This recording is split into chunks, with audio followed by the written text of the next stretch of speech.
যেখানে মানুষ এটা ভাবতে শুরু করে যে শুধুমাত্র সেই যোগ্য, সেখান থেকেই তার পতনের আরম্ভ, ঠিক কিনা?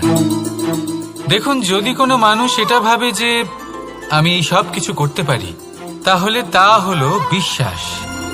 কিন্তু যদি সে এটা ভাবতে থাকে যে শুধুমাত্র আমি এই কাজ করতে পারি, তাহলে তা হলো সেই ব্যক্তির অহংকার। আর এটা আপনাকে বিনাশের দিকে অবশ্যই নিয়ে যাবে। মনে রাখবেন, যখন আমি আর শুধুমাত্র এই দুই এক হয়ে যায়, সেখান থেকে আপনার পতনের সূত্রপাত হবেই। তাই আপনি কখনোই এই অহংকারের চক্রব্যূহে ফেঁসে যাবেন না।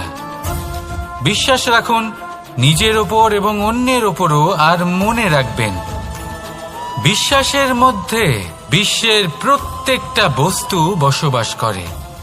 তাই এই অহংকারকে ত্যাগ করে ফেলুন আর আত্মবিশ্বাসের ওপর মনোসংযোগ করুন।